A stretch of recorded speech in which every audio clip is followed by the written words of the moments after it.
Selamat Idul Fitri buat semoga amalan bulan Ramadan kemarin untuk teman-teman yang berpuasa diterima di sisi Allah. Amin. Mohon maaf batin untuk semuanya. Hari ini kita mulai kuliah kita lagi setelah libur kemarin. Jadi keputusan dari kampus untuk kuliah online itu dilakukan sampai akhir semester. Berarti tinggal hari ini dan Selasa depan.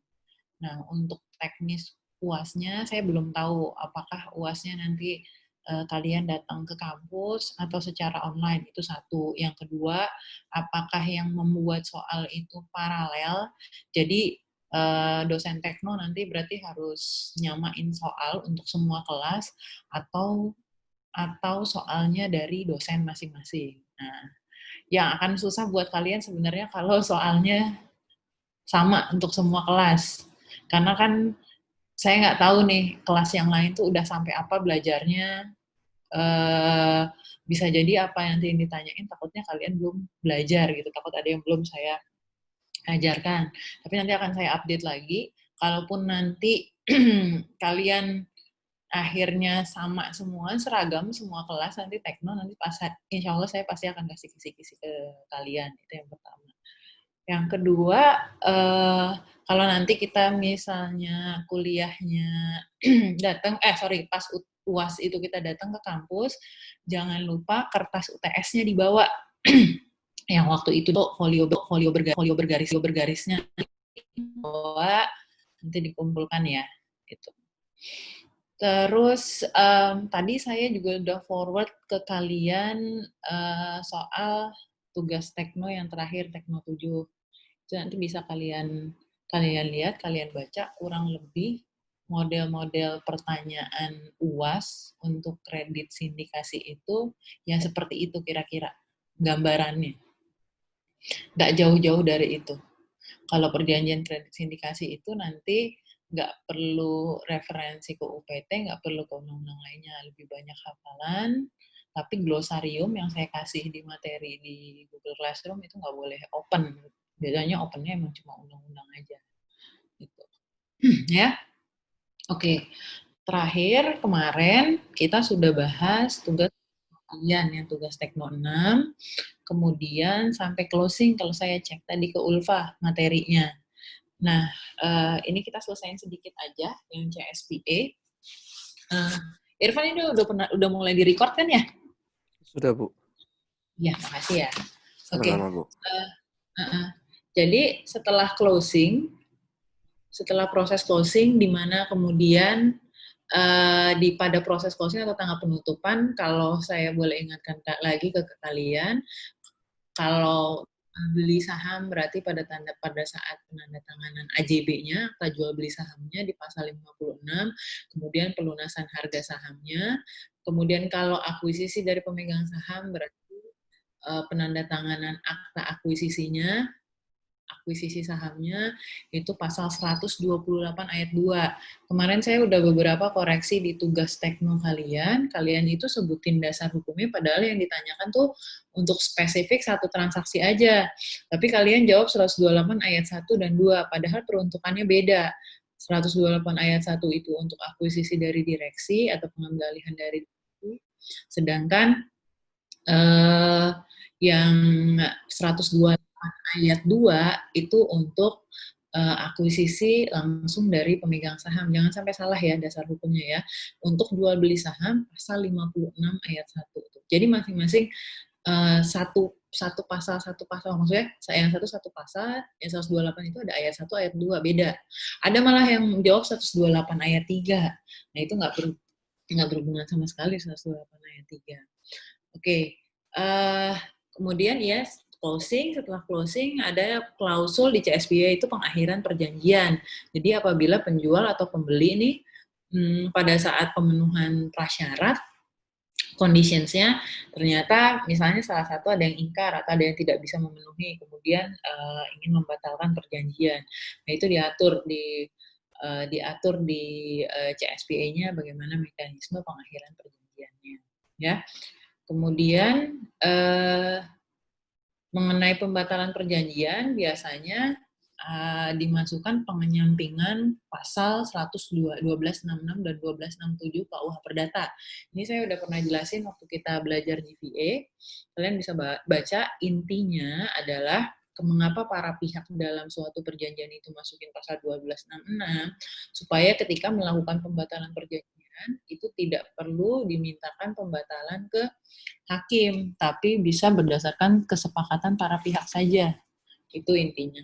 Poinnya kenapa para pihak yang berkontrak di Indonesia biasanya mengesampingkan pemberlakuan pasal 1266 KUH Perdata. Ya. Kemudian selanjutnya, akibat pengakhiran, masing-masing penjual dan pembeli dibebaskan dari semua tanggung jawab dan kewajiban berdasarkan perjanjian, kecuali terjadi penipuan atau pelanggaran terhadap perjanjian sebelum pengakhiran perjanjian. Jelas kalau ada penipuan harus ada ganti ruginya ya. Cuma kalau kemudian masing-masing penjual memang sepakat, berarti sepakat untuk membatalkan jual belinya, berarti penjual dan pembeli dibebaskan dari semua tanggung jawabnya. Oke, ini ada istilah namanya boilerplate clauses. Kalau kalian cari di Google, kalian browsing, ini istilah umum dalam kontrak drafting. Jadi boilerplate clauses itu bisa juga dibilang kayak standar clause lah yang biasanya ada di dalam suatu perjanjian. Di situ saya biasanya kalau di perjanjian itu dalam bab atau pasal namanya lain-lain, atau bahasa Inggrisnya bisa miscellaneous gitu. Nah, contoh klausulnya apa aja sih? Ada keterpisahan. Nah, keterpisahan ini contohnya gini. Jadi, kalau ada satu pasal misalnya yang dibatalkan, bertentangan dengan peraturan perundang-undangan ternyata, atau di-challenge di pengadilan, misalnya pasal 3 atau pasal 4 kemudian nggak berlaku. Nah, itu tidak membuat pasal, misalnya dalam satu perjanjian itu ada 20 pasal yang nggak berlaku, misalnya dibatalkan oleh hakim pasal 3 sama pasal 4. Nah, itu tidak jadi membatalkan pasal yang lain gitu. Yang lain itu masih tetap dapat diberlakukan selama memang masih mungkin dan tidak bertentangan dengan substansi pasal yang dibatalkan. Itu namanya severability atau keterpisahan. Nah, itu kalian bisa lihat, ada yang namanya amendment, perubahan, itu standar, rangkap. Perjanjian rangkap itu misalnya perjanjiannya di orang yang tanda tangan di beda negara. Yang satu misalnya di Jakarta, yang satu di Singapura. Kemudian pada saat penandatangan perjanjian, mereka ada di negara masing-masing. Nah, itu nanti lembar tanda tangannya dicetak jadi 2. Lembar tanda tangannya dicetak jadi 2, kemudian ketika kemudian disatukan, walaupun dia berbeda halaman, itu dianggap jadi satu perjanjian. Itu namanya ditandatangani lebih dari satu rangkap. Ya, jadi nanti perjanjiannya halaman pertama penandatangan, misalnya pihak penjualnya di Jakarta, kemudian misalnya pembelinya di Singapura misalnya. Terus ada keseluruhan perjanjian atau entire agreement, keadaan kahar, pilihan hukum, pilihan penyelesaian sengketa. Nah, boilerplate clauses ini sebenarnya, nah, kalau kalian ujian, itu biasanya kalian ditanyain. Saya udah bolak-balik jelasin ke kalian. Saya ditanyakan, sebutkan hal-hal pokok yang harus terkandung dalam CSPA atau PPJB, atau sebutkan hal-hal pokok yang harus terkandung dalam perjanjian kredit sindikasi, kayak tugas kalian kalau kalian udah buka tugas teknik kalian yang ke-7. Nah, itu harus yang kalian sebutkan, itu bukan boilerplate dulu. Karena kalau boilerplate itu standar, setiap perjanjian pasti ada. Kalau ditanyain hal-hal pokok, berarti 13-20-nya kalian harus kalian sebut tuh klausul-klausulnya. Misalnya satu, para pihaknya, berarti ada komparisi yang menyebutkan misalnya penjual dan pembelinya. Kemudian kalau perjanjian kredit berarti ada lendernya, ada borrowernya, atau ada debiturnya, ada krediturnya. Kemudian hal pokoknya, objeknya apa? Kalau jual beli saham berarti harga saham yang harus dibayar sama jumlah sahamnya. Kalau pinjam meminjam berarti ada jumlah pinjamannya berapa. Terus kemudian nanti teknis pengembaliannya seperti apa, pembayaran kembalinya, kalau lebih cepat gimana. Jadi hal-hal pokok kalau kalian ditanyain, ini saya ngajarin kalian baca pertanyaan ya, untuk melihat substansinya apa sih. Karena kadang-kadang banyak orang ngejawab, udah berhalaman-halaman tapi kosong, nggak ada isinya. Karena dia nggak ngerti substansi pertanyaannya. Ada yang cukup folionya memang nggak usah nambah, tapi dia langsung ngerti dia pertanyaannya apa, jawabannya apa. Jadi walaupun folionya nggak penuh, dia bisa dapat nilai lebih bagus daripada orang yang nulis sampai capek, pegel tangannya, folionya penuh, tapi pertanyaannya nggak kejawab itu. Kalau hal-hal pokok, ya berarti substansi perjanjiannya itu ngatur apa sih, gitu. Kalian simpel aja gitu. Kalau hal pokok, berarti yang simpel diatur. Kalau misalnya hal yang pokok diatur, kalian cuma dapat 5 item, diminta 10, ya berarti kalian tambahin nggak apa-apa. Boilerplate clause-nya menurut kalian yang paling penting apa yang harus ada, gitu. Seperti itu. Ya, sama kalau hal pokok berarti ciri khas perjanjian itu. Misalnya kalau CSPA berarti ciri khasnya ada apa? Condition precedent. Kemudian ada representation and warranties. Kalau nanti perjanjian komunikasi itu ada affirmative sama negative covenant. Kemudian nanti ada condition to draw.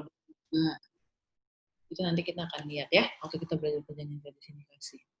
Nah, kemudian ini governing language, bahasa yang mengatur. Ini saya juga udah pernah jelasin di GVA, itu berlaku kalau perjanjiannya dua bahasa. Nah, waktu itu yang ngatur cuma Undang-Undang 2009. Kemudian tahun 2019 kemarin keluar tuh Peraturan Presiden nomor 63 tahun 2019. Jaraknya sekitar 10 tahun ya. Undang-Undang 63 itu Undang-Undang 24 itu nggak menyebutkan secara spesifik. Kalau misalnya dalam satu perjanjian ada dua bahasa, yang terus kemudian dia konflik nih, terjemahannya misalnya berbeda dan menyebabkan konflik. Kemudian yang dipakai yang mana? Atau sedang sengketa di pengadilan, kemudian yang dipakai yang bahasa Indonesia, yang bahasa Inggris. Nah, kalau Undang-Undang Nomor 24 tuh dia nggak secara tegas bilang, maksudnya dalam satu klausul dia hanya bilang bahasa Indonesia wajib digunakan. Wajib digunakan banyak diterjemahkan secara konvensional, maksudnya untuk ngambil pendekatan yang lebih konvensional, yang lebih amannya, itu diartikan bahwa bahasa yang mengaturnya itu harus bahasa Indonesia kalau ada pihak asing dan pihak pihak asing dan pihak Indonesia kemudian melakukan perjanjian. Tapi kalau kalian lihat di Perpres 63 tahun 2019 di pasal 26 ayat 4-nya, di situ disebutkan kalau ada perbedaan penafsiran yang digunakan adalah bahasa yang disepakati dalam nota kesepahaman atau perjanjian. Sebenarnya kalau kalian mau lihat lebih jauh lagi dari sisi pembuatan peraturan perundang-undangan, kalian bisa lihat apakah kemudian Perpres yang dasar penerbitannya adalah undang-undang bisa mengatur hal yang baru yang tidak diatur oleh undang-undang itu. Perspektif banyak yang menulis soal itu, apakah kemudian pasal 26 ayat 4 ini kemudian bertentangan atau tidak dengan pasal 33 ayat 1 itu. Ya. Itu. Jadi itu ada isu-isu itu dalam penerapan apakah yang berlaku tuh kalau asing dengan Indonesia mau perjanjian bahasa Indonesianya atau bahasa Inggrisnya gitu. Orang kalau yang mengambil konvensional dan memilih amannya biasanya menggunakan bahasa Indonesia sebagai bahasa yang mengatur ketika terdapat perbedaan. Oke. Ini selesai, kita lanjut ke materi berikutnya ya, perjanjian gratifikasi. Kita share.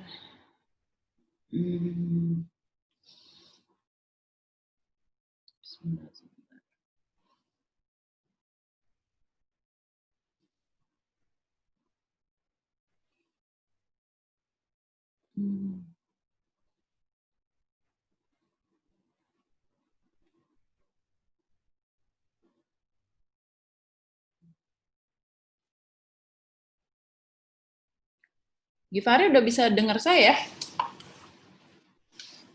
Givari? Udah Bu, udah bisa. Oh ya, sorry. Saya baru lihat soalnya. Oke, kita lanjut ya. Oke. Sebelumnya kemarin kayaknya sudah pas kalian libur tuh saya udah upload ya materinya.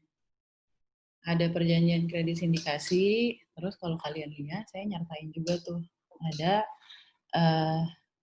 perspektif Islam soal perjanjian kredit sindikasi, termasuk ada fatwa MUI, ada fatwa soal bunga, ada perjanjian kredit, ada fatwa soal perjanjian kredit sindikasi juga saya masukkan. Yang diujiankan buat kalian cuma yang perjanjian kredit sindikasi.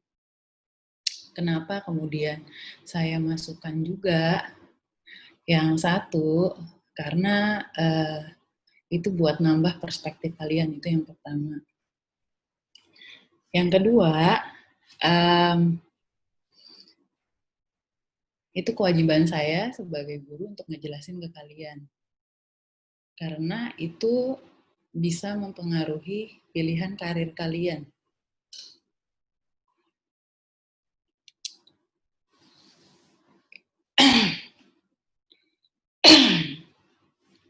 Karena waktu saya kuliah, dulu kontrak drafting, saya waktu itu ambil di UI, di kontrak drafting itu nggak ada kurikulum soal belajar perjanjian sindikasi. Saya ngerti kredit sindikasi, belajar itu waktu saya ambil hukum. Dan di hukum perbankan itu dosen saya nggak pernah jelasin soal perspektif lain dari perjanjian kredit. Yang sebenarnya nggak salah juga dosennya, karena memang mata kuliahnya mata kuliah itu. Cuma karena saya memiliki beban moral buat kalian. Bukan saya membeda-bedakan, maksudnya kalau buat teman-teman muslim bukan saya gimana-gimana, tapi itu buat kalian, anggap aja buat tambahan ilmu kalian, tapi di satu sisi itu buat teman-teman muslim saya punya kewajiban moral untuk nunjukin kalian semuanya, semua fakta yang ada. Ini yang harus kalian pelajari, ini yang berdasarkan prinsip yang kita pegang itu seperti ini gitu. Karena saya pernah 3 tahun kerja di bank, jadi saya ngerti saya salahnya di mana. Dan saya nggak mau kesalahan itu berulang sama kalian. Jadi saya mengambil bagian untuk jelasin ke kalian. Kalian bisa baca, kalian bisa berpikir, karena kalian udah bisa terima konsekuensinya. Dan saya berlepas diri ketika kemudian ilmu ini dipakai sama kalian, misalnya dipakai nih, gara-gara saya kemudian kalian menggunakan ini di pekerjaan kalian. Yang sebenarnya kalau di perspektif saya, yang saya udah ngerti sekarang, itu nggak diperbolehkan. Nah, saya nggak mau itu malah bukannya jadi keuntungan buat saya, malah jadi dosa jariah saya. Nah, itu jadi saya berlepas diri dengan saya memberikan materi itu, kemudian saya menjelaskan sama kalian sepintas bagaimana perbedaannya, saya berlepas diri dari apapun keputusan nanti karir kalian. Saya udah ngasih tahu mana yang ini yang konvensional, ini yang syariatnya seperti ini, gitu ya. Saya berlepas diri, sekali lagi saya berlepas diri. Nanti kalau pilihan kalian akhirnya kemudian ya sesuai pilihan karir kalian masing-masing gitu ya. Jadi apa sih beda dasarnya? Beda dasarnya karena ada bunganya, karena ada penambahannya. Sebenarnya kalau dalam konsep pinjam meminjam memang yang normal orang pinjam, kemudian karena sudah diberi jasa, udah diberi uang lebih, kemudian orang memberikan dalam tanda kutip sebagai profitnya diberi bunga nih yang udah minjemin sebagai keuntungannya. Nah, kalau saya di syariat sebenarnya di Islam itu pinjam meminjam hanya untuk kepentingan yang darurat, bukan untuk kepentingan yang luxury tanda kutip. Juga luxury means kayak misalnya untuk beli mobil atau beli motor atau beli rumah. Bukan untuk itu konsepnya. Konsep core pinjaman itu memang untuk orang yang membutuhkan. Kalau untuk usaha itu ada konsepnya bisa dalam bentuk mudharabah atau musyarakah. Tidak dalam bentuk utang piutang. Itu. Jadi utang piutang tuh sebenarnya lebih ke, kalau dalam Islam tuh lebih ke konsep tolong menolong. Jadi kita minjemin uang itu ya karena mereka memang butuh untuk hidup, bukan untuk dalam tanda kutip kebutuhan sekunder atau kebutuhan tersier mereka. Itu poin yang pertama. Poin kedua, ini pesan juga buat kalian. Kita nggak tahu nih ke depannya, ini berlaku universal. Kita nggak tahu ke depannya seperti apa. Mungkin karena kalian sekarang masih kuliah, kalian belum kerasa. Tapi orang-orang yang udah kerja dan punya banyak cicilan dengan kondisi seperti ini yang tidak pasti, kemudian tiba-tiba ada pandemi, kemudian ada krisis, orang-orang yang punya cicilan itu pasti hidupnya nggak tenang. Jadi pesan saya nih, kalian yang mau kemudian nanti karir, apapun kondisi kalian, itu hidup sesuai kebutuhan kalian. Jadi kalau kalian memang mau punya sesuatu, ya kalian ngumpulin nih. Atau kalian misalnya bisa pinjam, tapi pinjamnya jangan ke bank, misalnya ke saudara yang memang tidak mengenakan bunga gitu, yang bisa memberikan kalian cicilan tanpa bunga. Kalau misalnya dalam kondisi seperti ini, misalnya amit-amit kemudian pekerjaan kalian misalnya hilang, atau kemudian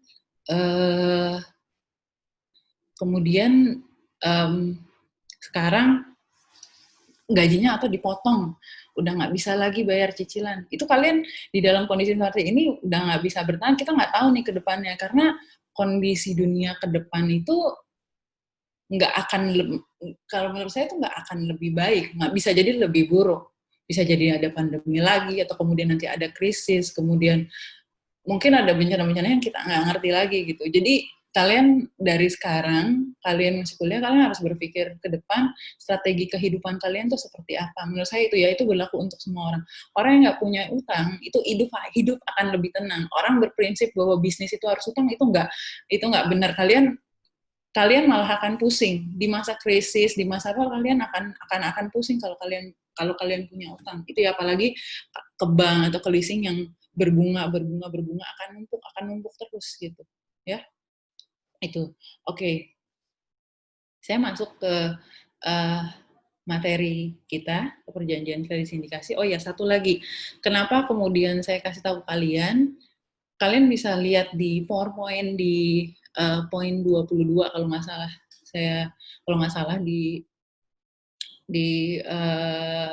materi PowerPoint yang soal dalam perspektif dalam pandangan Islam. Karena pencatatnya pun, misalnya saya dulu kerja, saya nyiapin draft perjanjian kredit, itu saya kena, walaupun saya nggak terima tuh, saya nggak nikmatin bunganya, saya cuma nikmatin gaji doang, itu saya kena, karena itu tolong menolong dalam keburukan jatuhnya. Kalau kalian lihat, itu dosanya sama yang makan riba, jadi semua yang terlibat di situ, even Pak Satpam yang jagain itu bank, kemudian membuat bank itu bisa berjalan dengan lancar pun bisa kena gitu loh, karena kalau nggak ada dia nggak aman dan kegiatan usaha itu nggak akan berjalan lancar. Jadi itu buat bahan pemikiran kalian dan buat bahan kalian pertimbangan ketika kalian nanti memilih karir dan memilih pekerjaan. Oke. Masuk ke perjanjian kredit sindikasi, kenapa sih kemudian perusahaan? Biasanya kredit sindikasi itu perusahaan yang ambil kredit ini. Gunanya untuk apa? Untuk modal kerja mereka. Misalnya, atau untuk perluasan investasi. Misalnya mereka mau bangun pabrik baru, mereka mau bangun apartemen, mau membangun lahan, atau mereka kemudian mau bangun bandara, infrastruktur, atau mau bangun jalan tol. Itu biasanya kredit sindikasi. Kredit sindikasi, kenapa sindikasi? Kenapa sindikat? Kalian kalau ingat tuh, sindikat itu identik dengan gerombolan penjahat. Nah, ini kata kuncinya, sindikat. Jadi sindikat itu berkelompok. Jadi krediturnya lebih dari satu. Biasanya kalau pinjam meminjam, satu debitur, satu kreditur. Debitur itu peminjamnya, yang punya utangnya. Kalau kreditur itu yang meminjamkan uangnya, yang punya uangnya, itu kreditur ya. Debitur, kreditur. Nah, kalau perjanjian kredit sindikasi itu krediturnya lebih dari satu, banknya lebih dari satu, itu ciri khasnya. Debiturnya cuma satu, cuma misalnya PTA, kemudian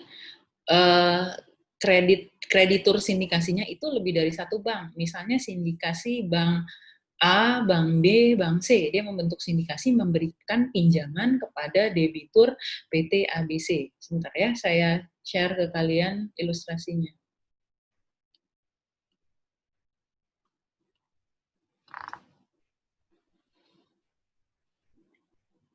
Sebentar, ini tugas tema.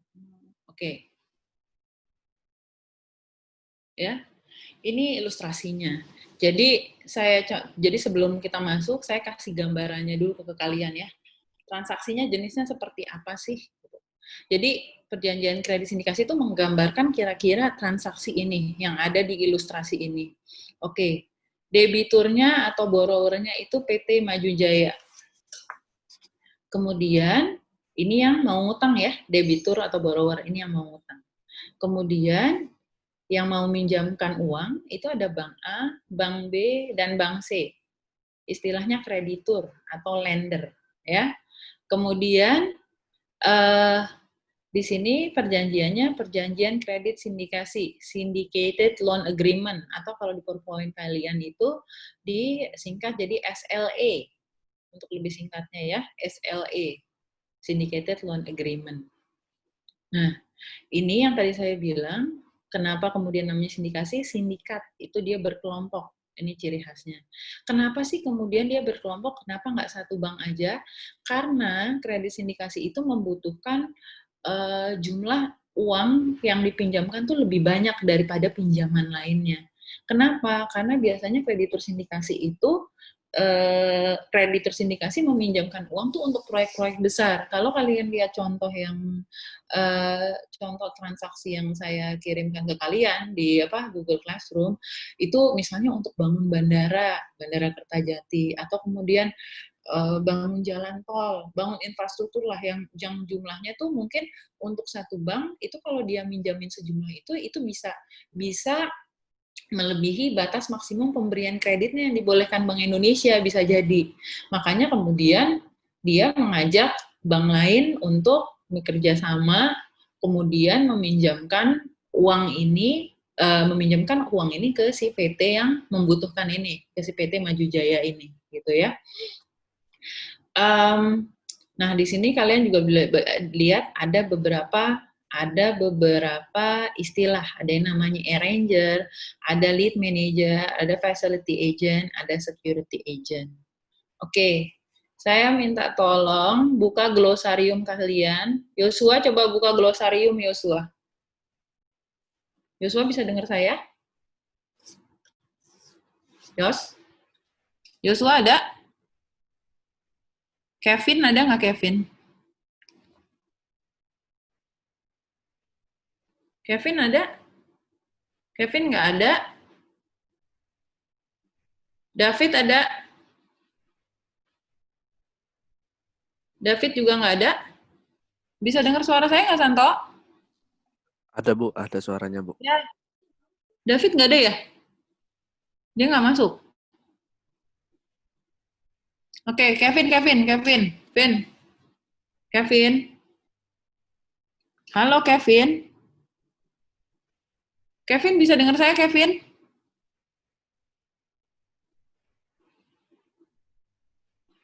Kevin kemana, Kevin? Oke, Ibnu, Ibnu dengar saya nggak, Nu?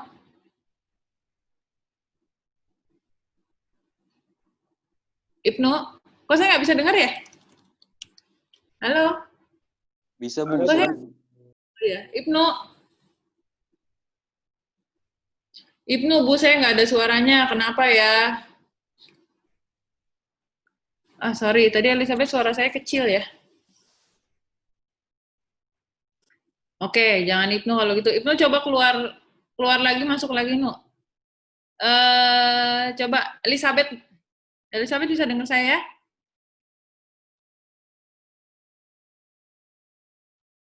Elizabeth. Si David baru datang. Elizabeth? Iya, Bu. Oh ya. Kamu buka glosarium, coba baca definisi arranger. Oke, Yang lain simak.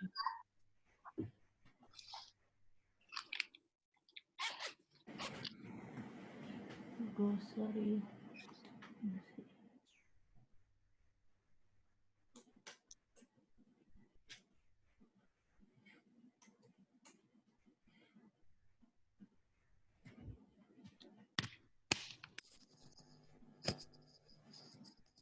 Yang lain simak sekalian tandain, kalau kalian bisa tandain atau kalian catat. Itu yang saya taruh di ilustrasi ini, itu istilah-istilah yang biasanya keluar. Maaf Bu, tadi suruh cari kata apa? Arranger. Ketemu di glosarium. Huruf A. Ketemu nggak? Jangan di PowerPoint, di glosarium aja. Arranger. Yang ketiga tuh, Elizabeth. Di halaman pertama.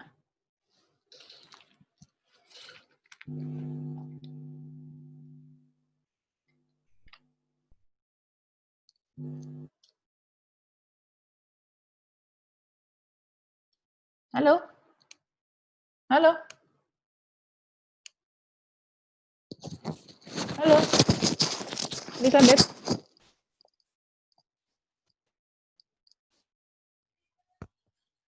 Elizabeth? Elizabeth bisa dengar saya nggak?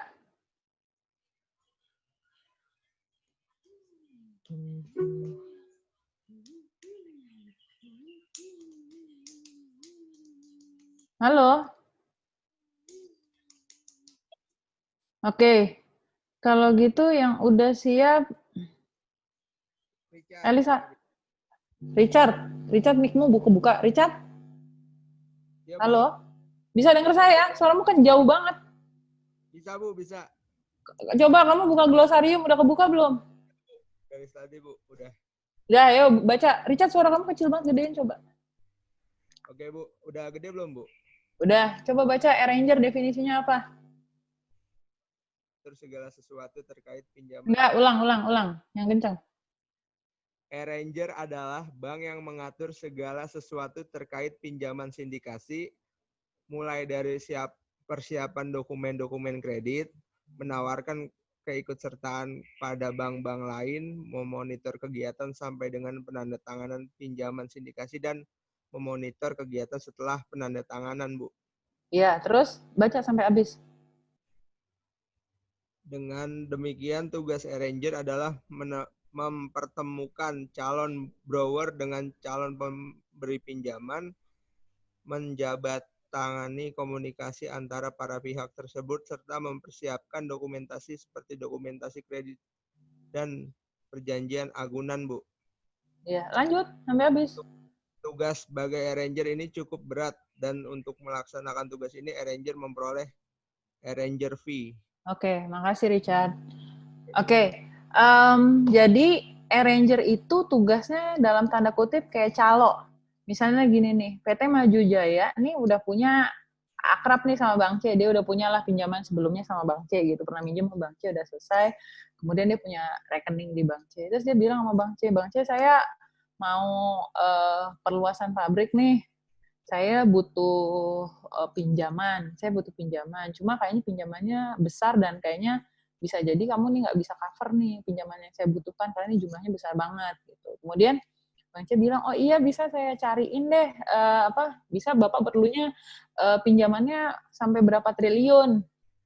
Coba saya carikan kita bentuk pinjaman sindikasi ya Pak. Jadi Bang C itu dalam tanda kutip arranger itu caloknya yang nyariin, yang ngumpulin nih Bank A, Bank B untuk dikumpulin sama Bang C untuk ngasih pinjaman ke PT Maju Jaya. Itu intinya kerjaannya arranger tuh itu. Jadi dia mulai bertugas itu si arranger sebelum perjanjian kredit sindikasi ditandatangani. Ya, arranger itu. Kemudian dia dapat apa sih? Si arrangernya kemudian dia dapat fee itu. Ya, dia dapat fee kalau dia melakukan tugasnya sebagai arranger. Oke. Sekarang Ibnu udah bisa dengar saya, No? Ibnu? Elizabeth udah bisa dengar saya? Elizabeth? Koneksinya lagi jelek apa gimana? Halo? Elizabeth bisa dengar saya? Halo? Ya, Elizabeth coba baca definisi facility agent. Saya belum buka glosarium ya Bu, bentar. Saya ini habis dari kamar mandi tadi. Oh, oke. Kalau gitu nanti aja. Si Yosua udah bisa kedengeran belum Yosua? Yos? Halo? Halo, Yos? Bu. Nah, ini udah bisa kedengaran. Yos, baca definisi facility agent, Yos. Apa, Bu? Facility agent. Nih, kamu lihat di screen saya yang sebelah kanan nih. Bang A, facility agent. Ntar Bu, saya cari dulu yang di glosarium ya, Bu ya? Iya. Semuanya standby ya dengan glosariumnya ya. Oh ini Bu, Apa? Ayo baca. pihak yang bertugas untuk mengonfirmasi kepada bank-bank peserta sindikasi kapan saatnya dana harus disetorkan ke rekening facility agent untuk kemudian disalurkan ke rekening borrower. Sampai habis kamu baca. Oh, dengan kata lain dapat dikatakan bahwa fungsi utama facility agent adalah mengadministrasikan pinjaman dan pembayaran baik atas bunga pinjaman maupun biaya-biaya lainnya. Pada saat pembayaran bunga, borrower juga harus menyetorkan ke rekening facility agent. Setelah itu, facility agent mendistribusikannya kepada masing-masing bank peserta sindikasi. Intinya, facility agent mengadministrasikan pembayaran pinjaman dan borrower kepada lender dan juga mengadministrasikan pinjaman dari lender kepada borrower. Oke, makasih Yosua. Sama-sama. Jadi di sindikatnya ini untuk pinjaman ke PT Maju Jaya ada Bank A, ada Bank B, ada Bank C. Nah, Bank A, Bank B, Bank C itu punya nanti fungsi masing-masing, bisa ditunjuk punya fungsi masing-masing. Nah, jadi tadi satu yang membedakan perjanjian kredit sindikasi sama perjanjian kredit biasa adalah satu, nilainya kredit sindikasi itu biasanya lebih besar. Kenapa lebih besar? Karena biasanya untuk proyek-proyek besar, misalnya infrastruktur, tadi perluasan pabrik, dan tidak bisa di-cover oleh satu bank, karena bisa jadi nilai yang besar itu melebihi batas maksimum pemberian kredit satu bank. Itu. Yang kedua, bedanya kalau di kreditur sindikasi ini, bank-bank itu punya perannya masing-masing. Nah, ini yang kita lagi bahas nih sekarang, perannya masing-masing. Tadi arranger udah dibaca sama Richard. Tadi intinya arranger tuh calo yang PT Maju Jaya nih pengen punya pinjaman, dia bilang ke Bank C. Kemudian Bank C nyariin bank lain nih supaya bersindikat dalam tanda kutip, bergerombol nih sama Bank C untuk ngasih pinjaman ke PT Maju Jaya, karena nilai yang diminta PT Maju Jaya itu nggak bisa dipenuhi sendiri sama Bank C. Dia harus dibantu oleh Bank A sama Bank B. Nah, sekarang tadi ada yang namanya facility agent. Saya sebut facility agent itu apa? Facility agent itu yang mengadministrasikan pinjaman. Jadi gimana sih kerjanya facility agent? Jadi ini kan banknya ada 3. Kalau PT Maju Jaya misalnya nanti mau mengadministrasikan pinjaman, misalnya dia mau udah tanda tangan nih perjanjian kredit sindikasinya. Terus kalau pinjamannya jumlahnya besar, itu biasanya misalnya 15 triliun, itu nggak satu gebrek kemudian dia narik langsung dikasih 15 triliun tuh enggak, pasti dikasih dalam tahapan. Dikasih tahapan, dan kemudian nanti ada jadwalnya, mintanya per berapa bulan sekali gitu. Per berapa bulan atau per semester gitu misalnya. Nah, PT Maju Jaya nih kalau mau ngajuin misalnya pencairan pinjamannya, dia nggak ngehubungin 3 bank ini. Dia cukup menghubungi satu bank aja yang ditunjuk jadi facility agent. Nah, yang ditunjuk jadi facility agent itu biasanya yang minjemin jumlahnya paling besar. Misalnya totalnya 15 triliun. Pinjamannya 15 triliun. Bank A misalnya dia bisa minjemin 8 T. Kemudian Bank B 3,5 T. Kemudian Bank C 3,5 T. Nah, Bank A paling besar kan 8, makanya kemudian jadi facility agent. Nah, kalau kita bedah nih dari bahasa Inggrisnya, agent itu agen atau perwakilan. Facility di sini itu kalau di bahasa Indonesia kan fasilitas, tapi jangan kalian bayangin tuh fasilitas kayak Fasus atau Fasum atau Fasos, fasilitas umum atau fasilitas sosial misalnya kayak taman gitu, bukan.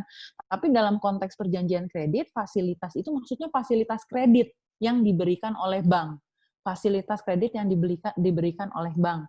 Makanya namanya facility agent. Nah, Bank A nih ditunjuk facility agent, caranya gimana? Dia dikasih kuasa, mekanismenya kuasanya hukum perdata, kuasanya berdasarkan BW. Jadi Bank B, Bank C kemudian menunjuk Bank A untuk mewakili menunjuk Bank A sebagai facility agent yang kemudian salah satu tugasnya adalah mewakili Bank B, Bank C nih ketika mengadministrasikan pinjaman, ketika kemudian menerima pengajuan pencairan dari PT Maju Jaya.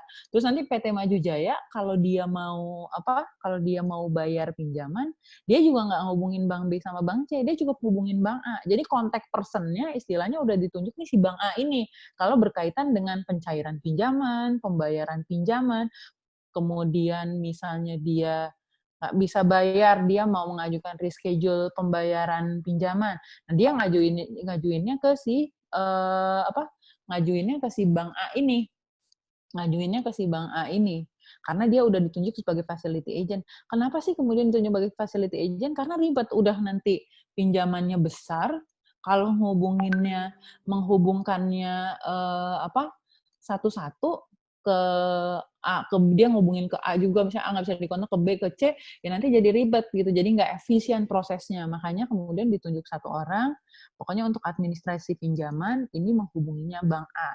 Tapi apakah selalu yang pinjaman yang besar jadi facility agent? Itu tergantung para pihak. Selagi itu perjanjian kredit sindikasi itu perjanjian kontraktual. Jadi tergantung para pihak yang mau ditunjuk jadi facility agent-nya siapa. Secara logika, orang yang minjemin uangnya paling banyak, pasti dia mau aman dong. Dia mau tahu mekanisme pembayarannya atau pencairannya gimana nih. Makanya dia mau tuh ditunjuk jadi facility agent gitu ya. Dan nanti fee-nya ya dibebankannya ke siapa? Ya dibebankannya ke debitur juga gitu. Nah, oke. Elizabeth udah buka glosariumnya, udah bisa dengar saya? Elizabeth, udah bisa dengar? Udah Bu. Oke, sekarang baca security agent, Elizabeth.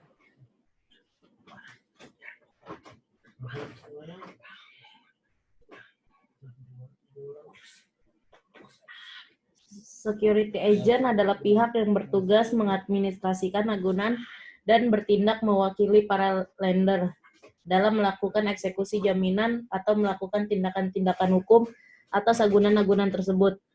Dalam hal terdapat agunan pada pinjaman sindikasi, maka diperlukan security agent.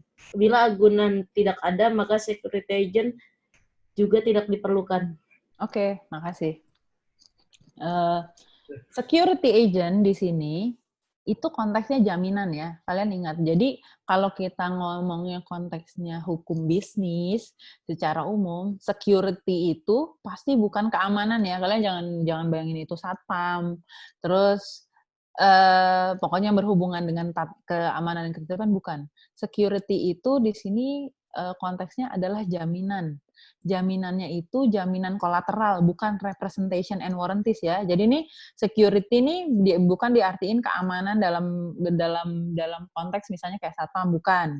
Terus kemudian security ini diartikan jaminan, tapi jaminannya konteksnya kolateral. Jaminannya orang kalau mau minjem duit ngasih jaminan. Nah itu konteksnya security itu ya.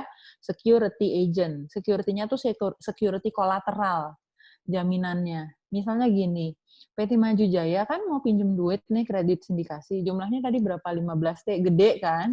Pasti dia ngasih agunan nih, ngasih jaminan nih ke bank ke sindikasi. Jaminannya apa? Misalnya jaminannya tanah. Oke, tanah. Sekarang saya tanya. Satrio. Satrio bisa dengar saya? Satrio bisa dengar saya? Ya, Bu. Sat, kalau mau ngasih jaminan tanah, dibebaninnya jaminannya jenisnya apa, Sat? Tanah, Bu.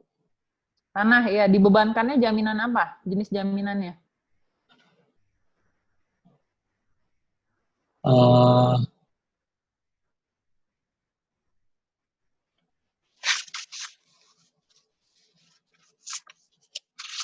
Oke. Tifal. Tifal bisa dengar saya, Tifal? Tifal. Iya, Bu. Ya, Tifal, kalau bantuin Satrio coba. Kalau misalnya mau ngejaminin tanah itu jenis jaminannya apa? Hak tanggungan bukan sih, Bu? Betul, hak tanggungan. Satrio hak tanggungan ya. Kalau Oh mau iya, Bu. ngejamin tanah, itu pakainya hak tanggungan, bukan hipotek lagi, tapi hak tanggungan, ya. Itu kalau kalian lihat di tugas Tekno 7 kalian, itu salah satu contohnya itu, soal ujian kalian. Kalian dikasih soal, dikasih tahu nih, PT ini mau minta pinjaman, terus dikasih tahu misalnya asetnya apa aja. Nanti kalian tanyain. Jadi untuk dia mau ngasih agunan nih, dia bisa ngasih jaminan apa aja. Terus kemudian dibebankan jenis jaminannya apa, dasar hukumnya apa, gitu. Ditanyain. Itu harus jadi notes kalian. Kalian harus tahu. Itu kan kalian, kalau nggak salah hukum kebendaan, kalian dapat kan hukum kebendaan. Saya nggak tahu kalau dulu saya kebendaan dan jaminan secara umum tuh dapat mata kuliah wajib untuk harus ngambil itu. Oke. Sekarang kalau misalnya yang mau dijaminkan mesin-mesinnya, mesin-mesin di pabriknya si PT Maju Jaya. Robi coba Rob. Jaminannya pakai jaminan apa Rob? Robi. Iya, Bu. Kalau mesin-mesin pabrik pakai jaminannya jaminan apa? Jenisnya apa? Yang kamu inget aja. Hak tanggungan kan nggak mungkin tuh. Iya. Hak tanggungan kan tanah. Coba tinggal sisa apa tuh? Kira-kira masuk yang mana? Mesin. Mesin barang bergerak apa tidak bergerak? Itu dulu. Tidak bergerak, Bu. Bergerak. Bergerak ya, Bu? Oke, gadai apa fidusia kira-kira, Rob? Gadai, Bu. Kalau gadai dia nggak bisa usaha dong. Oh iya deh, sebelumnya. Maaf, Bu. Libur nih. Fidusia, Bu. Iya, jadi kalau mesin-mesin itu fidusia ya. Kalau gadai, ingat, kalau gadai itu barangnya harus di kepemilikan si pemberi pinjaman. Jadi harus diambil tuh barangnya. Di-inbezit bahasanya. Jadi harus di kepemilikan sementara si pemberi pinjaman. Robi, makasih ya. Iya, Bu. Harus di kepemilikannya bukan kepemilikan, penguasaan sementara si pemberi pinjaman. Oke, sekarang Oscar. Kalau jaminannya piutang-piutangnya si PT Maju Jaya nih. Jadi dia punya piutang nih ke beberapa pihak nih. Pakai jaminannya jaminan apa? Oscar. Piutang. Perorangan ya, Bu? Piutang. Piutang.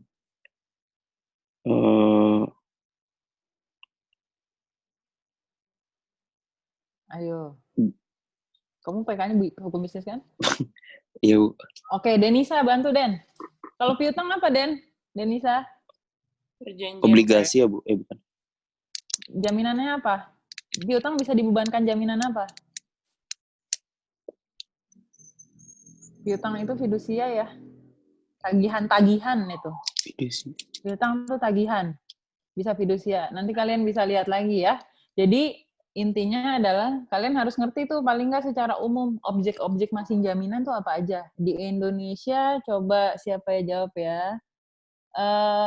Marsha. Iya, Bu, saya.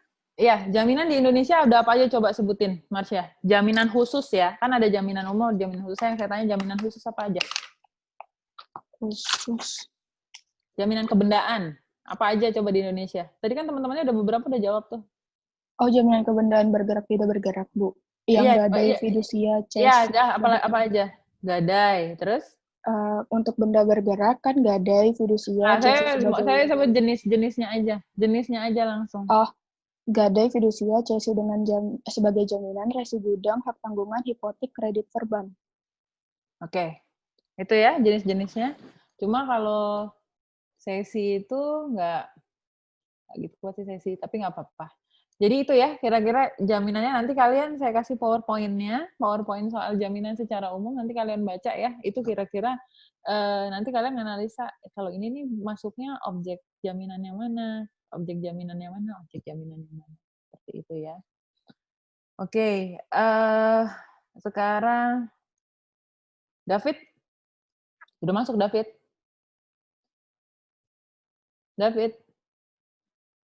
David bisa dengar suara saya nggak? Azumar. Coba kamu baca definisi. Oh sorry, tadi security agent, tar dulu. Tadi belum saya jelasin lebih lanjut, sorry ya, bentar. Oke, tadi kan udah dijelasin tadi misalnya tanah hak tanggungan tuh. Terus kalau mesin-mesin tuh bisa di fidusia. Tagihan-tagihan juga bisa fidusia. Bahkan malah ada yang sahamnya digadaikan. Saham tuh bisa digadaikan ya. Saham bisa digadaikan nanti di fidusia itu bisa. Nah, security agent ini, jadi kalau hak tanggungan kan ada akta pemberian hak tanggungannya. Kalau fidusia ada akta jaminan fidusianya. Kalau gadai ada perjanjian gadainya.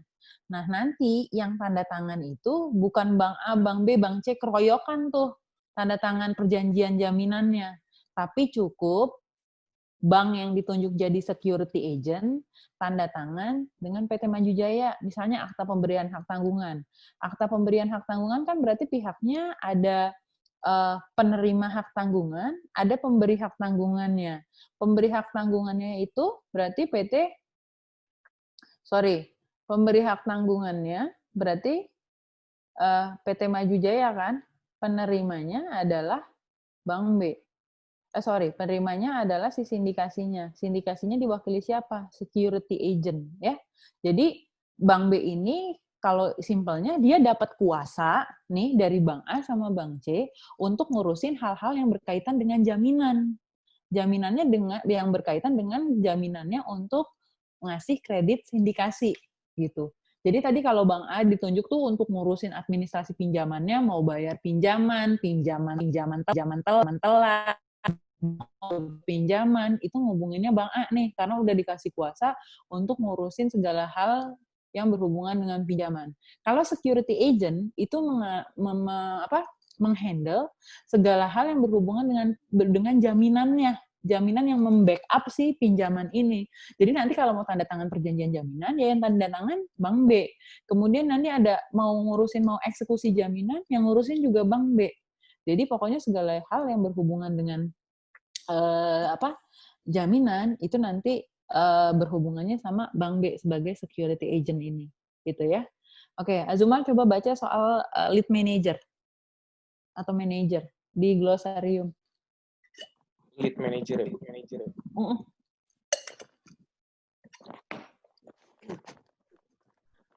manager adalah pemimpin sindikasi. Bisa juga merangkap sebagai arranger. Lead manager dengan arranger sebenarnya hampir sama fungsinya. Namun demikian, ada lead manager yang hanya bertindak sebagai pihak yang mengumpulkan bank-bank yang berminat mengucurkan pinjaman sindikasi dengan menawarkan proposal suatu proyek. Sedangkan tugas berikutnya diserahkan kepada arranger. Ada juga lead manager yang bertugas merangkap sebagai arranger. Nah, ini ya. Jadi sebenarnya siapa misalnya gini, arranger di double sama lead manager atau kemudian facility agent juga merangkap lead manager, itu sebenarnya tergantung kesepakatan para pihak. Nggak ada peraturan yang bilang bahwa yang jumlah pinjamannya lebih besar harus jadi lead manager dan facility agent. Terus yang pinjamannya lebih kecil, kemudian jadi security agent, itu nggak ada. Jadi semuanya itu sebenarnya kesepakatan para pihak. 1320 kesepakatan para pihak. Jadi tergantung yang ditunjuk siapa. Pun penunjukannya makanya pakai kuasa. Kuasanya biasanya ada di dalam perjanjian kredit sindikasi. Kalau kalian lihat slide-slide-nya yang udah saya kasih, itu salah satu di dalamnya adalah ada deskripsi tugasnya agent dan manager, dan di dalamnya itu ada kata-kata job desk-nya si manager dan agent. Manager dan agent itu tugasnya apa aja. Kemudian yang ditunjuk siapa itu bisa langsung disebutkan di dalam perjanjian kredit sindikasinya. Seperti itu ya. Oke. Lanjutnya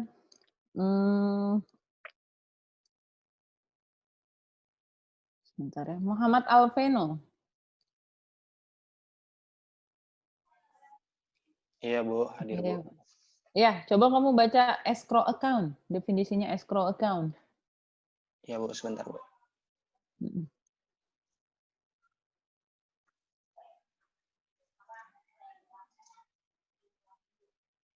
Itu di glosarium ya Bu? Iya. Loh, kamu dari tadi nggak buka? Buka Bu, ini lagi dicari. Banyak banget. Tinggal control find. Control F. Oh, ini. Cari. Escrow account adalah rekening yang berfungsi sebagai tempat pemasukan dan pengeluaran dana dari borrower. Tujuannya untuk mengontrol pemasukan dan pengeluaran dana, serta kegunaan dana yang dikeluarkan. Hasil yang diperoleh oleh borrower dari proyeknya akan disimpan di dalam escrow account dan akan diblokir oleh bank penyimpan untuk kepentingan pemotongan cicilan yang harus dibayar oleh borrower. Oke, makasih Alvino. Ya, Jadi Bu, sama-sama. di sini escrow account itu rekeningnya borrower nih, ya.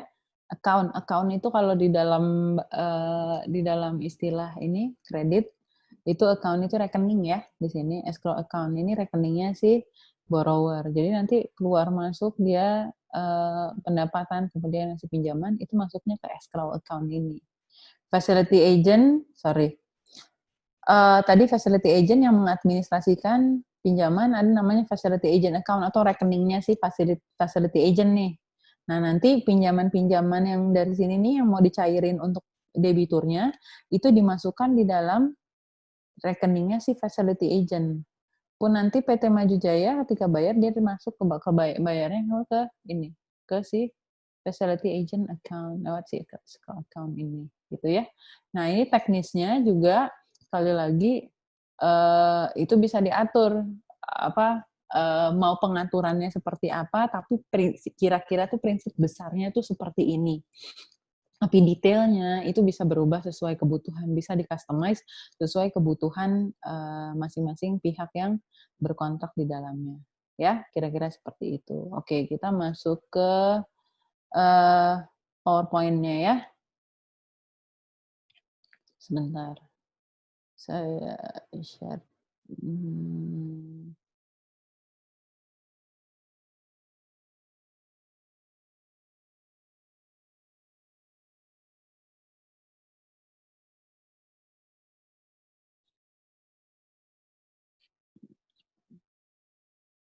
Oke, dari definisi ini kredit sindikasi atau syndicated loan. Pinjaman yang diberikan oleh beberapa kreditur sindikasi. Sekali lagi, intinya sindikasi itu krediturnya lebih dari satu, ya, lebih dari satu. Kalau dia yang minjemin uang cuma satu, itu bukan sindikasi namanya. Terdiri dari bank-bank dan atau lembaga keuangan lainnya kepada seorang debitur yang biasanya berbentuk badan hukum, biasanya PT. Atau kemudian ya PT, bisa PT BUMN atau PT swasta, itu bisa. Untuk membiayai satu atau beberapa proyek pembangunan gedung atau pabrik milik debitur. Biasanya spesifik tuh kreditur sindikasi, bukan kayak biasanya beberapa corporate itu kalau pinjem, misalnya kayak sekarang nih, zaman kayak gini nih, beberapa corporate itu pinjem ke bank, itu buat apa? Buat bayar gaji karyawannya, kemudian buat nambahin modal. Jadi, atau buat kemudian nambahin operasional anak perusahaannya. Bisa istilahnya kebutuhan, jatuhnya modal kerja secara umum, jadi dia bisa pakainya buat apa aja. Tapi kalau kreditur sindikasi itu benar-benar dipantau. Untuk pembangunan bandara, beneran tuh dipantau. Itu jadi duitnya itu memang harus buat pengeluaran pembangunan bandara. Jadi makanya tadi ada yang namanya escrow account bisa dipantau sama si krediturnya karena dilihat tuh. Nanti kalau bandaranya udah operasional nih, kemudian nanti kan dia dapat pendapatan nih. Nah, pendapatannya itu biasanya buat bayar utangnya. Makanya bisa langsung mekanismenya di debit tuh dari escrow account-nya, misalnya seperti itu. Karena memang karena ini jumlahnya besar, untuk proyeknya khusus tertentu, jadi piutang-piutang yang dia dapatkan dari proyeknya ini udah jadi, kemudian ada penghasilan-penghasilan, itu nanti buat bayar utangnya si debitur ini, gitu ke lendernya. Ya, pinjaman yang diberikan secara sindikasi biasanya jumlah yang dibutuhkan untuk membiayai proyek tersebut sangat besar sehingga tidak mungkin dibiayai oleh kreditur tunggal, ya. Asal pembiayaannya ada offshore, ada onshore. Offshore loan itu pembiayaan berasal dari luar negeri. Dana pinjaman sindikasi adalah devisa yang beredar di luar negeri diberikan dalam bentuk valuta asing. Kemudian onshore loan itu pinjaman yang dananya berasal dari negara debitur sendiri. Jadi suatu onshore loan dapat diberikan dalam bentuk valuta asing atau rupiah, ya. Kemudian fungsinya pinjaman modal kerja, jenis pinjaman atau kredit itu ada pinjaman modal kerja, ada pinjaman investasi, ya. Investasi itu spesifik tuh dia untuk pabrik, untuk ini. Kalau modal kerja tuh bisa yang tadi saya bilang, bayar gaji pegawai, terus dia ngebiayain anak perusahaannya, induknya yang minjem, itu juga bisa. Kemudian, nah ini, hal-hal yang harus ada di dalam perjanjian kredit sindikasi. Tadi saya udah sebutkan ya. Kalau kalian ditanya tuh, hal-hal pokok yang harus ada dalam perjanjian kredit sindikasi. Kredit sindikasi, substansinya itu pinjam-meminjam, ada utang. Satu, para pihaknya siapa yang sepakat. Para pihak yang terlibat dalam perjanjian, debitur, ada kreditur. Nah, itu tadi kalau arranger, facility agent, security agent itu tambahan. Tapi intinya berarti ada debitur, ada kreditur. Kemudian definisi yang digunakan dalam perjanjian, itu bukan hal pokok. Tapi kalau kalian masukkan nggak apa-apa. Kemudian tujuan penggunaan kredit, itu hal pokok. Kreditnya mau buat apa nih? Tadi saya bilang mau buat bangun pabrik di wilayah mana, atau mau bikin bandara di daerah mana, itu harus spesifik. Kemudian 4, fasilitas kredit. Ingat, fasilitasnya bukan fasus, bukan fasum, bukan fasos, tapi kemudian pinjamannya, fasilitas pinjamannya dari bank. Tapi fasilitas di sini harus dibayar ya, bukan fasilitas kalau kayak kalian fasilitas umum, fasilitas sosial yang lapangan, taman, itu kalian pakai gratis. Kalau ini enggak, namanya aja fasilitas kredit, tapi kalian tetap harus bayar. Namanya utang, kalian harus bayar utangnya. Jadi, jumlah pinjamannya, kemudian mata uangnya, dia dipinjemin dalam rupiah apa dolar misalnya. Jangka waktunya berapa lama, interestnya gimana, tingkat bunganya, kemudian minjemnya mekanismenya gimana, misalnya jadi berapa tahap, kemudian pengembalian pembayaran bunganya gimana dan biayanya. Kemudian prepayment tuh pembayaran lebih awal. Jadi misalnya dijadwalkan pelunasannya itu 3 tahun lagi, terus tapi ternyata dia bisa ngelunasin kurang dari 3 tahun, 2 tahun dia udah bisa ngelunasin. Itu namanya pembayaran lebih cepat, prepayment. Nah, itu seperti apa? Nah, nanti kalau kredit seperti ini, kalau perjanjian kredit itu, bank tuh malah sedih kalau dibayar cepat. Kenapa? Karena dia kehilangan pendapatan bunga. Malah kalau dibayar cepat, utangnya itu dikenain denda. Kayak kalian misalnya bayar KPR, itu pasti kalau kalian bayar cepat, itu dikenain ada dendanya. Gitu. Ya, sama kalau kayak deposito dicairin, bukan di tanggalnya yang memang sudah ditentukan, itu juga kalian harus bayar juga ininya. Ada yang bayar dikenakan karena bank nggak bisa nikmatin ininya kan, nggak bisa nikmatin depositonya. Oke, yield protection, kemudian ada biaya-biaya, fees and charges. Itu yang jadi yang pokok tuh nomor 1, nomor 3, nomor 4 itu pokok. Kemudian yield protection, kemudian ada biaya-biaya, fees and charges, ini agent and manager tadi yang saya bilang.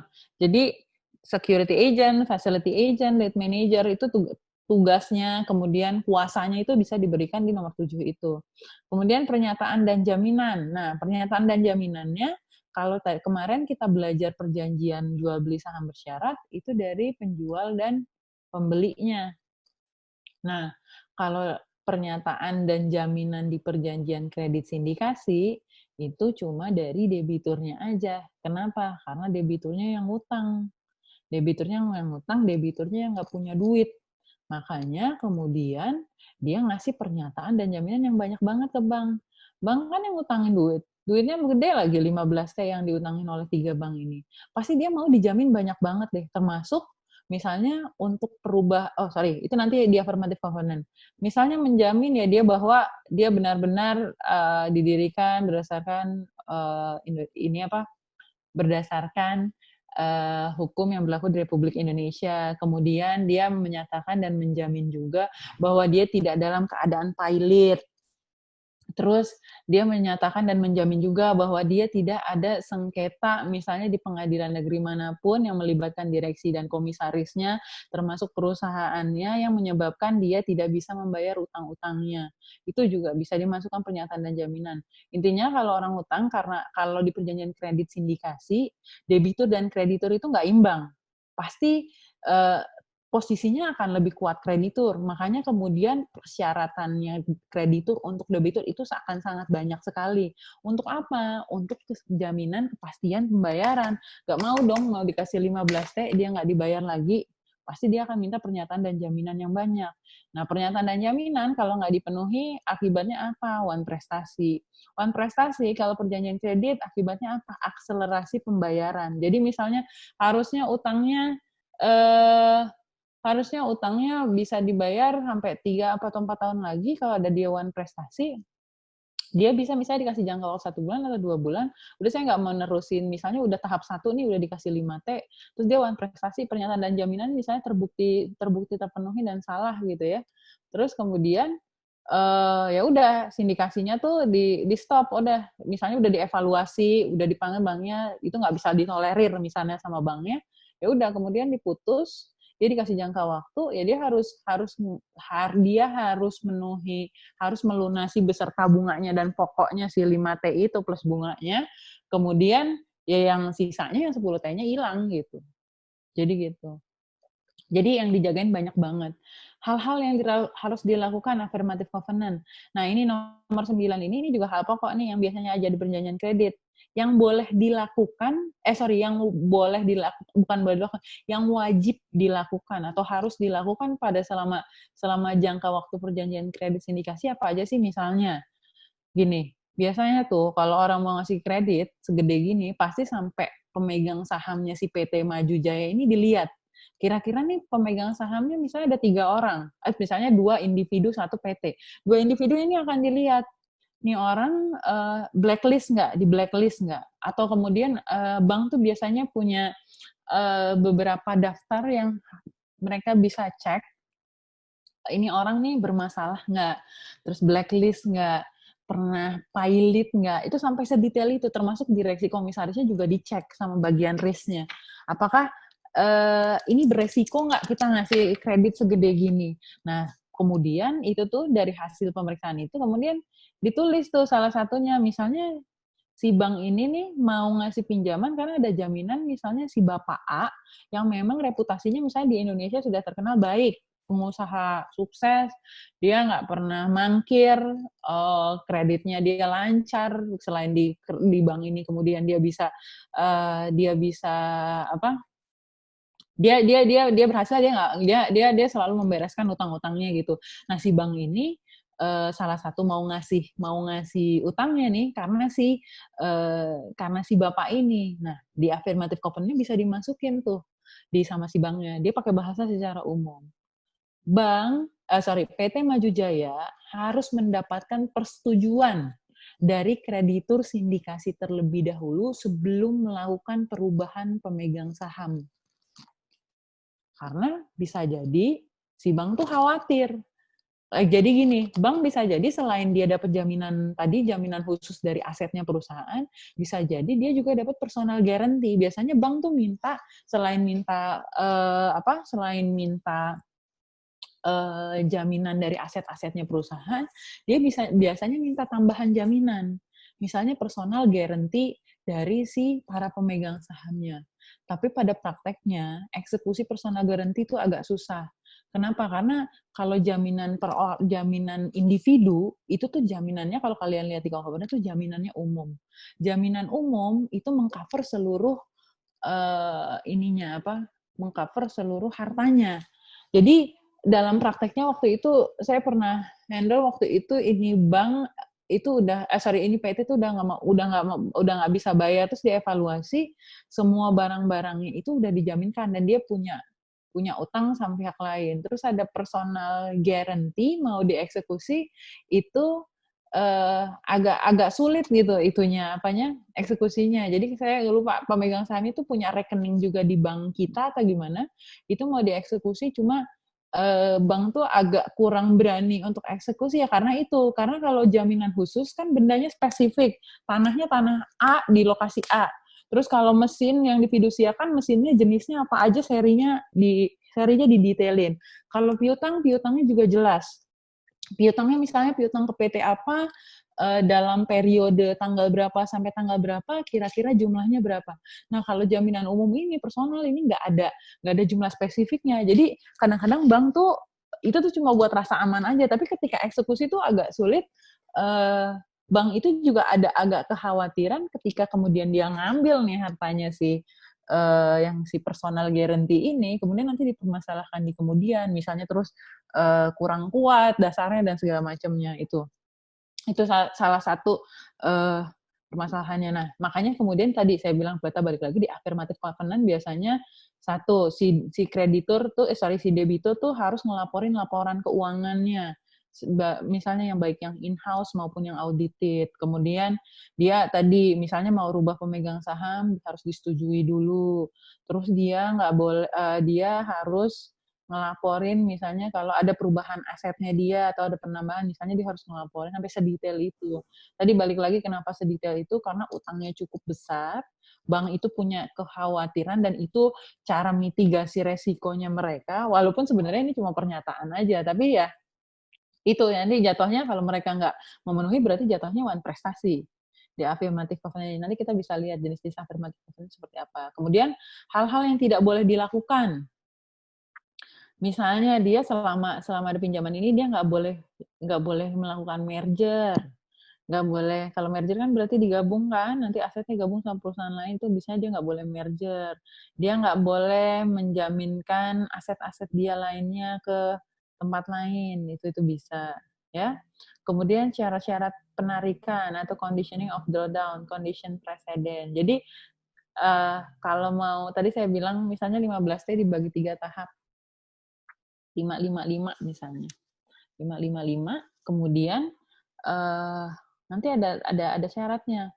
Misalnya untuk penarikan pertama, karena penarikan pertama nih syaratnya apa, dokumentasinya apa aja yang harus disubmit sama si PT Maju Jaya. Nah, biasanya nanti di penarikan pertama juga ada jenis-jenis fee atau biaya yang harus dibayar tuh sama si debiturnya. Jadi jangan kalian kira ketika kemudian minjem 5T dapat bersih tuh 5T, enggak. Itu nanti banyak ada potongannya. Tadi kan ada agency fee. Nanti ada yang namanya commitment fee.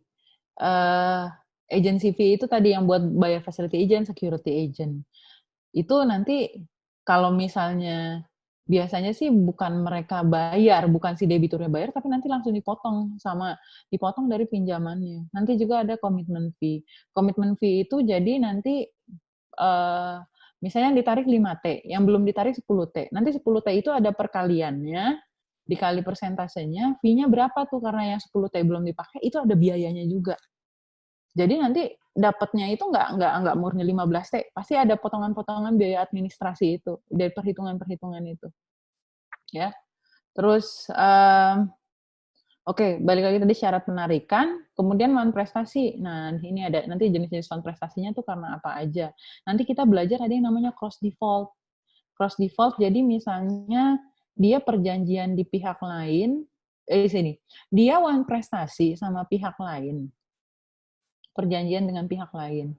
Tapi kemudian bisa menyebabkan si kreditur sindikasi ini dalam tanda kutip mempertimbangkan untuk mengakhiri perjanjian kredit sindikasi ini. Kenapa? Logikanya adalah ketika dia one prestasi tidak bisa bayar, misalnya sama suppliernya di suppliernya tidak bayar, berarti sama saya juga nggak bisa bayar dong sama si kreditur sindikasi ini. Berarti kemampuan bayarnya dipertanyakan nih, dia bisa bayar apa enggak. Nanti kalau si debitur maunya cross default-nya itu nanti pakai threshold. Saya nggak mau dong, saya masih, misalnya saya One Prestasi cuma utang bayar langganan koran 300.000 sebulan, kemudian perjanjian kredit sindikasi saya yang 15T bisa dipertimbangkan untuk dibatalkan. Saya nggak mau. Walaupun sebenarnya itu secara logika nggak mungkin. Cuma kalau secara tertulis nggak ada threshold-nya, itu bisa aja dijadikan alasan gitu oleh si bank itu. Jadi ya, kalau debitur biasanya kayak threshold, saya maunya karena utang saya 15T, saya maunya kalau saya misalnya utangnya saya One Prestasi misalnya di atas 500 juta, atau saya di atas 100 juta saya nggak bisa bayar, saya baru mau, saya bisa dipertimbangkan saya One Prestasi. Tapi kalau di atas, kalau misalnya dibuka lebar, saya nggak mau gitu. Nah, kalau bank maunya amannya, dia maunya ya dibuka lebar. Kalau lu udah bisa One Prestasi sama pihak lain berapapun, ya kalau menurut gue itu udah bisa mempengaruhi analisa resiko gue, udah bisa melihat bahwa dia nggak punya kemampuan bayar, udah bisa dianggap, kita udah bisa punya amunisi nih untuk bisa ngebatalin perjanjian dan minta akselerasi pembayaran kreditnya. Seperti itu gitu. Itu jadi itu negosiasi ketika kemudian drafting perjanjian kredit tuh, biasanya cross default, nanti kalian ketemu di belakang-belakang ada namanya cross default, itu soal apakah itu di threshold apa enggak. Biasanya pasti bank minta seperti itu. Sekali lagi itu untuk keamanannya si bank ini, jaminan bahwa itu akan dibayar gitu ya. Kemudian perjumpaan utang atau set off, kemudian pengalihan atau assignment. Nah, di sini ada definisi-definisi. Oke. Definisi itu Definisi itu dikasih sesuai konteks ya, sesuai konteks perjanjiannya. Jadi saya ulang lagi, sama seperti di Undang-Undang 40, kalian udah bolak-balik suruh baca pasal 1 sama saya, ada definisi surat kabar, ada definisi hari, kemudian ada definisi pengambil alihan, ada definisi direksi komisaris. Itu konteksnya untuk undang-undang itu aja. Sama, definisi di sebuah perjanjian itu konteksnya cuma bikin konteks, cuma bikin ruang lingkup untuk perjanjian itu saja. Dan biasanya definisi itu ada di kontrak-kontrak yang panjang, ya, kontrak-kontrak yang panjang. Kalau kontrak-kontrak yang ribet cuma kayak 3 halaman, 4 halaman, 5 halaman, itu biasanya nggak ada definisi. Orang mendefinisikan itu biasanya langsung di dalam kurung aja. Kemudian nanti selanjutnya pakai istilah yang sudah memang disepakati di dalam kurung itu. Nah, di sini ada yang istilah yang namanya advance atau pinjaman. Jadi pinjaman tuh istilahnya bisa advance, bisa loan, atau bisa facility. Tuh, bisa advance, bisa loan, atau facility. Mungkin kalau misalnya advance itu nanti advance di konteks yang lain itu bisa artinya tuh uang muka, advance payment gitu, misalnya uang muka. Tapi kalau di konteks perjanjian kredit itu pinjaman. Jadi advance, kredit, atau loan, atau facility tadi ya. Kemudian ada auditor atau akuntan publik yang dipilih. Ada banking day, hari kerjanya apa. Kalau dia ngelibatin banknya ada bank asing, berarti nanti banking day-nya juga termasuk tuh, misalnya sama Citi, kemudian banking day-nya di New York gimana, atau sama HSBC, kemudian di Hong Kong seperti gimana banking day-nya gitu ya. Kemudian, nah ini komitmen. Ini komitmen di sini bukan komitmen as in komitmen gimana, tapi komitmennya adalah jumlah kredit yang disepakati, komitmennya itu bisa ngasih berapa sih gitu. Kayak tadi kredit sindikasi itu ngasih 15T. 15T dibagi misalnya 5T, 5T, 5T. 5T, 5T, 5T gitu ya. Kemudian nanti dibagi-bagi. Atau bisa juga per tadi, misalnya langsung Bank A, kemudian dia ngasih 8T, kemudian Bank B ngasih 3,5T, Bank C ngasih 3,5T, ya, bertahap. Ini ada contohnya di sini. Bagian atau persentase pinjaman yang diberikan oleh masing-masing kreditur. Misal, pinjaman sebesar 10 US, kemudian akan diberikan oleh 3 kreditur masing-masing 5, 2,5, 2,5. Maka komitmen tersebut akan disebutkan dalam schedule perjanjian kredit sindikasi sebagai berikut. Schedule itu lampiran ya. Jadi kalau dalam drafting perjanjian, lampiran itu bahasa Indonesia, atau schedule atau aneks. Nah, itu juga. Itu sebenarnya intinya semuanya itu tambahan dari perjanjian utamanya ya, atau aneks. Kemudian ada komitmen percentage, ini ada jangka waktu komitmen. Oke, ini bisa kalian baca. Sebentar ya.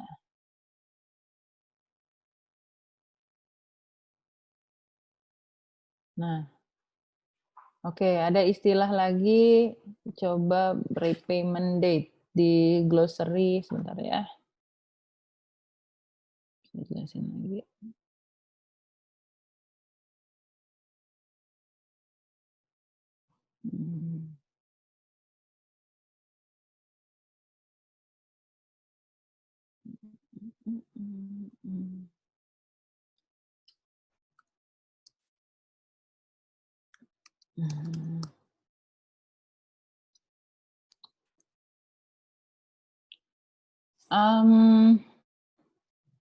Andi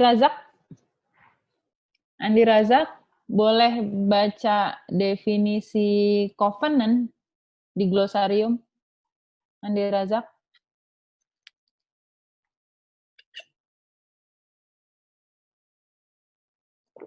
Andi Razak kemana ya? Bisa dengar saya nggak? Ya Bu, bisa Bu. Iya, coba Bentar, Bu. baca definisi covenant. Bu, semuanya lihat glosarium ya.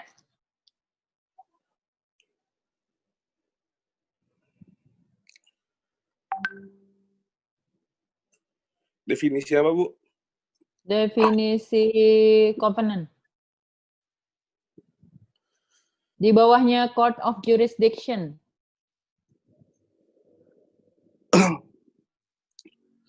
Definisi. Ketemu nggak? Belum, Bu. Kamu dari Lagi dicari, Bu. Antania sama Ibnu siap-siap ya. Buka glosariumnya.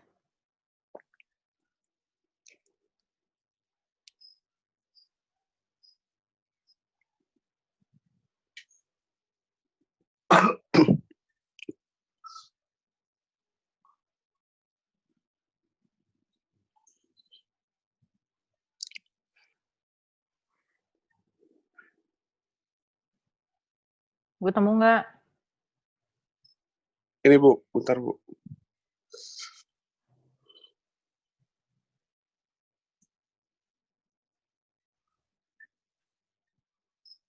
Ayo, kamu dari tadi kemana?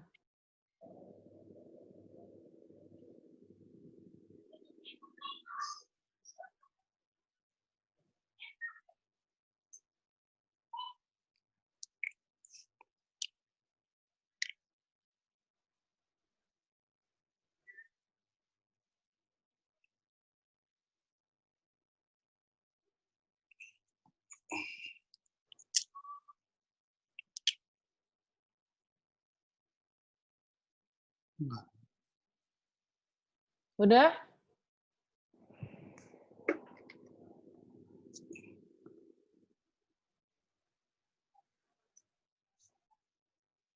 Ayo, udah ketemu belum? Kamu lama banget. Belum, Bu. Oke. Tadi yang saya minta coba Antania. Iya, Bu. Coba covenant kamu baca coba definisinya. Covenant merupakan ketentuan yang harus dipenuhi borrower. Covenant terdiri atas affirmative covenant atau ketentuan yang harus dipenuhi dan di negative covenant atau ketentuan yang mengatur hal-hal yang tidak boleh dilakukan. Ketentuan yang harus dipenuhi berarti jika borrower tidak memenuhinya akan dianggap one prestasi. Sedangkan ketentuan yang tidak boleh dilakukan apabila dilakukan oleh borrower akan dianggap sebagai one prestasi. Oke, Antania makasih ya. Jadi itu ya, covenant tuh affirmative covenant sama negative covenant. Ibnu, baca drawdown coba, Nu. Ya, Bu. Kedengeran? Udah kedengeran. Coba baca definisi drawdown. Di bawahnya covenant. Drawdown merupakan syarat-syarat yang diperlukan agar pencairan pinjaman sindikasi dapat dilakukan. Pencairan dapat dilakukan apabila kelengkapan dokumen sudah terpenuhi oleh borrower. Pencairan dapat dilakukan sekaligus atau secara bertahap. Tata cara pencairan kredit ditentukan pada awal persiapan pinjaman sindikasi apakah menggunakan instrumen tertentu seperti accept atau promise atau menggunakan surat tertentu yang memerlukan persetujuan bank-bank peserta sindikasi? Oke, makasih, No. Ya, Bu. Ya. Bentar ya, harus baca lagi.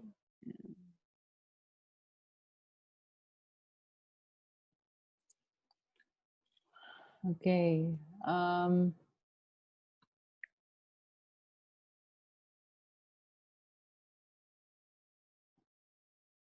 Bentar.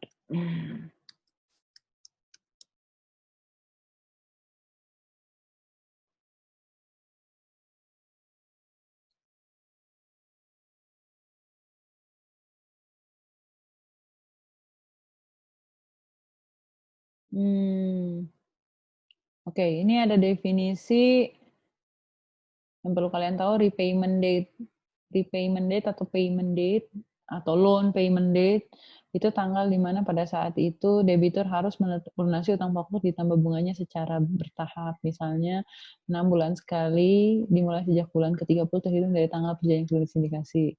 Nah, grace period ini saya merahin karena biasanya suka keluar, malah sering keluar di ujian kalian, grace period. Ya.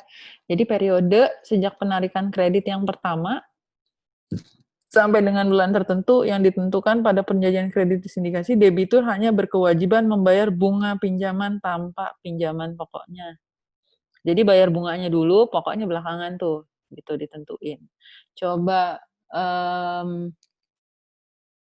siapa ya baca sebentar. Kevin, udah bisa dengar suara saya, Kevin? Kevin?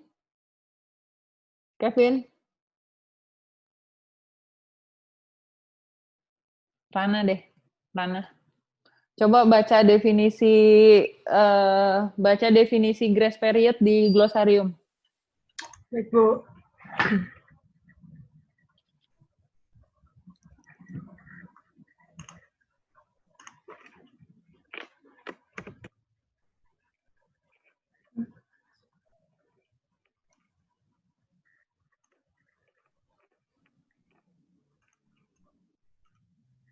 Ayo. Tes. Bu. Halo. Iya, Pip. Kamu habis ini deh. Grace period adalah jangka waktu ketika borrower diperkenankan untuk tidak membayar cicilan kepada bank-bank peserta sindikasi. Biasanya dalam masa tenggang ini borrower hanya membayar bunga. Pertimbangan yang menjadi dasar pemberian grace period adalah proyek yang telah selesai didanai oleh pinjaman sindikasi. Oke, makasih ya. Jadi ini definisi grace period ya. Jadi bayarnya bunganya aja tanpa membayar pinjaman pokoknya. Oke, ini kira-kira skemanya nih ya. Jadi perjanjian sindikasi itu ditandatangani hanya bunga yang dibayar.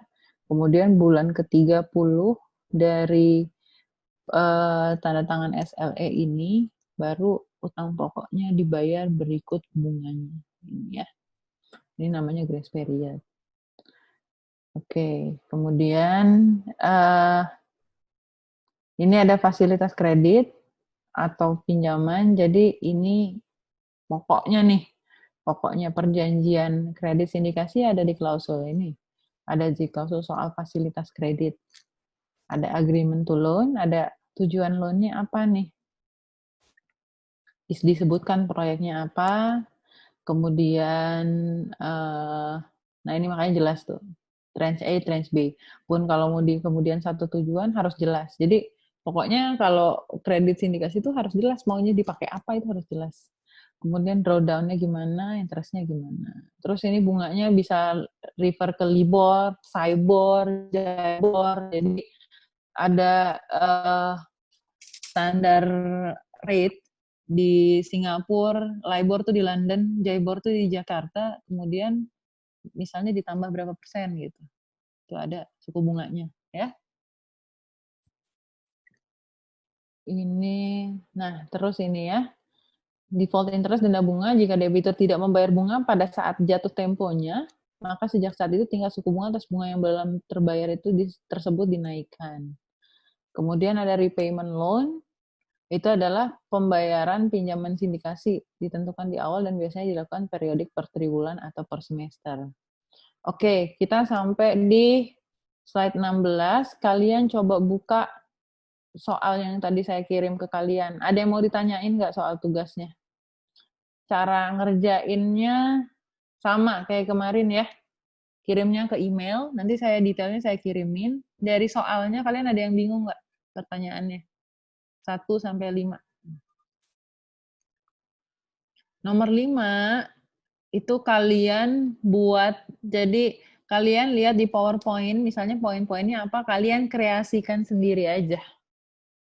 Kira-kira menurut kalian tuh kata-katanya seperti apa? Atau kalian mau cari referensi dari mana juga boleh. Tapi konteksnya tetap proyeknya tuh proyeknya si PT OSP ya. Nih. Ceritanya harus cerita ini. Kalian jangan keluar jalur. Lihat coba sebentar saya screen sharing-nya soalnya ya. Nih. Ya, ada 5 pertanyaan, dijawab semua ya. Nomor 1 tadi udah, nomor 2 bisa dilihat, nomor 3 tadi udah kita bahas bareng-bareng. Nomor 4 tadi udah dibacain. Nomor 5 tinggal dibuat aja. Nanti waktu pengerjaannya kapan, kemudian kapan harus dikumpulin, nanti akan saya kasih tahu ke kalian. Gitu. Ada yang mau ditanyain nggak? Ini apa tugas teknonya? Oke, Santo minta tolong di screenshot ya. Oke Bu, udah Bu. Iya, udah. Oke, makasih ya. Oke, dari saya sekian dulu untuk hari ini.